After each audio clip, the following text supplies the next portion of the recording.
Hi, this is Jean Wells, and I'm working with Val today to put this video together to share our most recent gallery wall, which is a very fun thing for us to have at the Stitchin Post. Our artists this time are two good friends from Bend, Oregon, Patti Stewart and Kris, and they decided to have their theme have to not only deal with their friendship, but also the seasons. Patti was an elementary school teacher for many, many years, and in her classroom she always celebrated Earth Day. So this is a piece that she made about Earth Day. And Patti really likes applique, and she also likes combining textiles. So you see wool along with her cottons.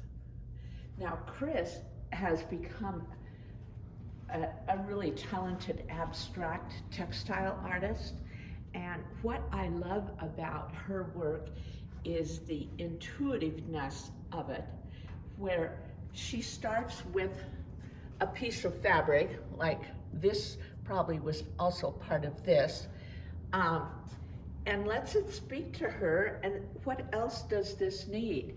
As you can see from the piece, that it's not exactly squared up, and she's just letting the piece be what it wants to be. Now in the summer pieces, Patti chose to work off of a photograph that her talented photographer husband created, John, and you can see that she has done not only piecing, but applique that is dimensional, and hand stitching. And on that particular piece, I feel like the orange tones and the red orange really make the piece sing. And Kris chose to really capture our wonderful summer sunsets that we get in Central Oregon. Our skies are amazing. Now this is a piece that they collaborated with, and they call it Dyeing to Stitch, since Kris does a lot of dyeing, Patti does a lot of stitch, and it's just kind of a collage. And Patti used to also be a weaver, so that's kind of fun. And then this piece Patti made in a class with June Yeager on landscape applique, and it's uses fusible to behind the fabric, and then everything is machine stitched in place. And she worked from a photograph again for that one. Then this is another piece for autumn that Kris did. And again, you know, you really feel how the fabric is completely dictating not only the colors, but also the shapes.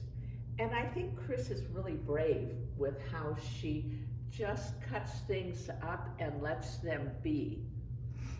Now in her winter piece, she was telling me that she worked and worked and worked on that background, and it's many layers of blues, and she used her screen to print a lot of the colors, and I think it's really effective, and it certainly feels like winter in Central Oregon.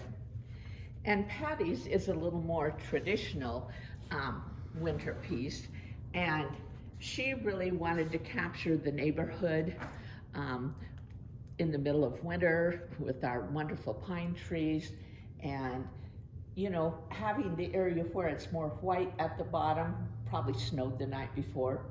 And then I like the night feeling that you see at the top of that piece.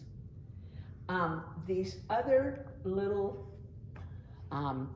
pieces are from a group that the two of them belong to. There's 5 women. They call themselves the Square Crows, and each of them made a block, and then the other people, it had a theme, the other people in their group each made a block to go with them. So this was a fun kind of group sort of challenge, and size was the only thing that had to be consistent throughout. I know many of you belong to groups, and these being 12 by 12, they're really manageable, making 5 of them. Or yeah, you would have to make 5 because you'd start with your own. So there's a real variety here, not only in color and texture, but also in style. And I hope you have a chance to come see it. And thank you, Val, for doing a video.